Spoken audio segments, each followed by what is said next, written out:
Kuya, paano na po ang brilyante ng diwa? Saan po yun mapupunta? Ang sabi ni Rex Vincent Para. Ito rin yung mga kadalasan ko natatanggap na questions eh. Saan na nga ba yung brilyante ng diwa? Mika Salamanca as Mitena's Owl.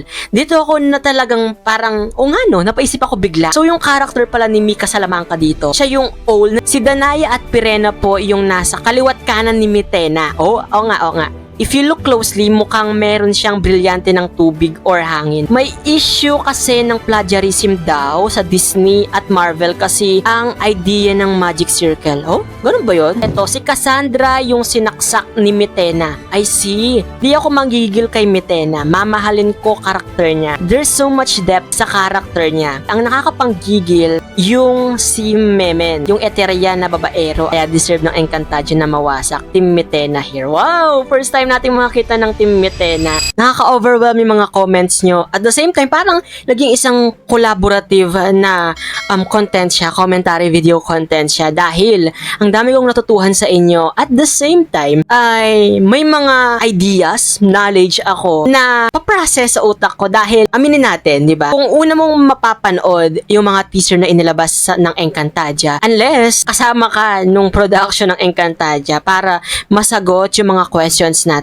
Ang daming mga theories at the same time mga clarifications and mga answers ako na nare-receive. And for today's video guys, balikan natin yung ginawan ko ng reaction video. Ang teaser ni Mitena, basahin natin yung mga comments nyo. I know lahat ng mga Encantadix dyan ay makakakuha ng idea at the same time ng mga panibagong information about sa Encantadia 2025. So unahin natin magbasa ng mga comments na na-receive ko from our viewers, sa lahat ng mga viewers dyan, sa mga nag-comment. So, disclaimer na ipapakita ko yung mga comments nyo dito.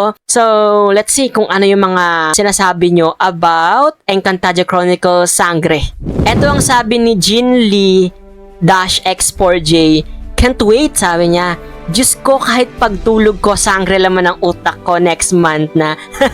I love that Talagang, pati sa pagtulog, grabe naman yun. So, sa sobrang excited mo siguro, parang every time na makarinig ka lang ng like tunog ng Encantadia, parang bumibilis yung tibok ng puso mo, diba? That's the excitement na marami sa atin yung nararamdaman yun. Then, etong sabi ni Justin Maximoff, si Danaya at Pirena po yung nasa kaliwat kanan ni Mitena. Oo nga. If you look closely, mukhang meron siyang brilyante ng tubig or hangin. But either of that two stones amplify her because it is related to her power elementally. Yan. So, apologies sa aking pagkakamali during my last na reaction video dahil ang sabi ko doon, si Terra at si Flamara yung kinakalaban ni Mitena. But I was wrong. Ang daming nag-correct sa akin and thank you for that correction guys. So, eto yung theory ni Justin Maximoff na kasi nung unang beses kong napanood yun, kamukha kasi nung colors, the same time nung costume sa malayuan, si Terra at si Danaya. So, I thought sila yon kaya biglang nasabi ko na, si Terra, si Flamara yung kalaban ni Mitena. But, yun nga, sabi nyo, si Pirena at the same time si Danaya yon. So, may mga nababasa natin dito either mga mga fan theory and hindi pa talaga sila yung totoong mangyayari sa mismong pagpapalabas. Baka siguro glimpse lang ng mga nabasa dito yung pwedeng mangyari or possible din na wala talaga or meron. Romer Relopez. Hindi ako manggigil kay Mitena. Mamahalin ko karakter niya. There's so much depth sa karakter niya. Ang nakakapanggigil, yung si Memen, yung Eteria na babaero. Alam niyo ibig ko sabihin kung napanood nyo yung Eteria dati. Correct me if I am wrong. Itong si Memen, ito yung ex-husband ni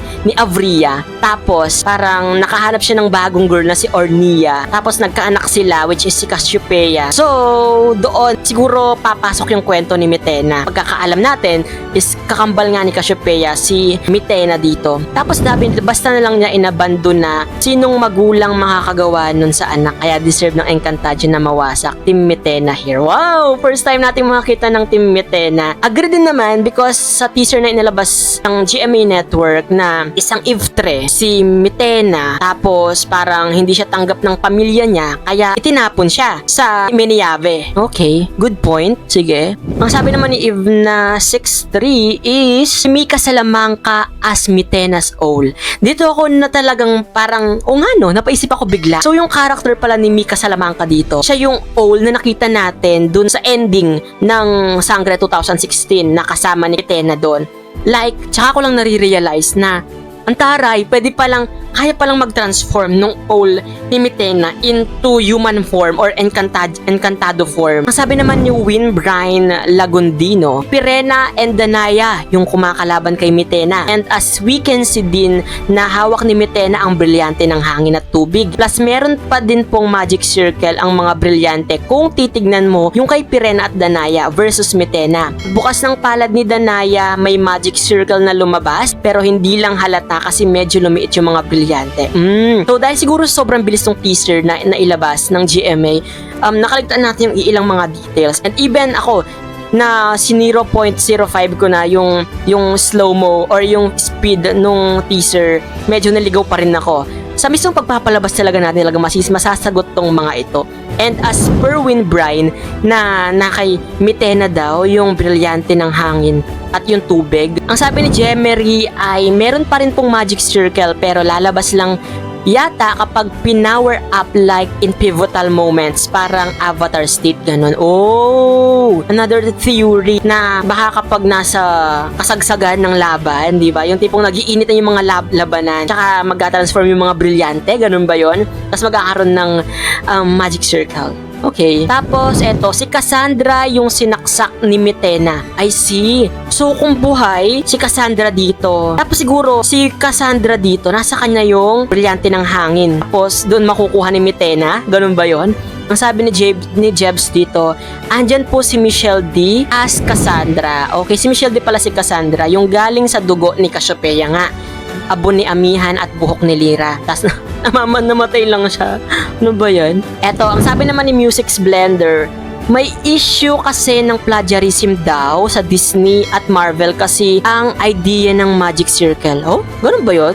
Like, mostly ng ibang bansa, like sa Marvel nga, diba sa Doctor Strange, meron daw silang magic circle. I think nag-iingat lang ang GMA7 sa issue. Kagaya sa teleportation nila, yung usok style ng special effect nito, yung sa Once Upon a Time series. Wait, hold on. So, ang sinasabi is parang nakapatent? Ganun ba yun? Or copyrighted yung mga ganong klaseng effects?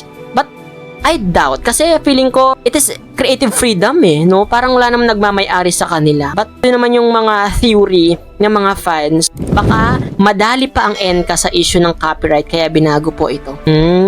Okay, may point din. Nasabi naman ni Nathaniel Bradford, sa tingin ko magiging pinakamalakas na kalaban yan si Mitena. Saan kaya galing yung kapangyarihan ni Mitena? Sino kaya ang nagbigay sa kanya nito? Wait lang. Oo nga no, saan niya na-develop yung kapangyarihan niya na ice or snow? Diba? Kung sa lugar, maintindihan ko pa. Pero I think may tumutulong na mas makapangyarihan pa siguro kaya nagkaroon ng powers itong si Mitena. Okay, good question. Kuya, paano na po ang brilyante ng diwa? Saan po yun mapupunta? Ang sabi ni Rex Vincent Para. Ito rin yung mga kadalasan ko natatanggap na questions Saan na nga ba yung brilyante ng diwa? And sa mga theory din ng mga fans, baka yung brilyante ng diwa dahil nga nabuo na yung inang brilyante, diba? Parang nasama na rin siya sa mga apat na brilyante. So, parang nawala na yung brilyante ng diwa. Parang gano'n yung sinasabi nila. Ang sabi naman ni Rans, magiging equal kaya ang digmaan laban sa brilyante ng hangin at niebe. Noong 2016, ginamit ni Amihan para may isang scene doon na parang gumawa siya ng yelo. And that's it. Kayo guys, ano pa yung mga theories nyo sa Encantadia 2025? Dahil nga malapit na yung pagpapalabas nito and gusto ko pang malaman, i-educate nyo ako sa mga alam nyo pang mga theory or fan theory sa Encantadia Chronicles Sangre. Let me know guys in the comment section yung mga yan. Syempre maraming salamat sa pagsama sa akin sa paggawa ng reaction videos dito sa pagbabalik tanaw natin sa mga comments nyo at the same time sa ginawan ko na reaction video na teaser ni Mitena. And then guys, kung di ka pa rin nakasubscribe sa channel ko, don't forget to hit that subscribe button and that notification bell para lagi kang updated sa mga videos na i-upload ko pa. This has been CJ guys, your man of letters. Stay safe and stay motivated. Thank you for watching. Bye-bye!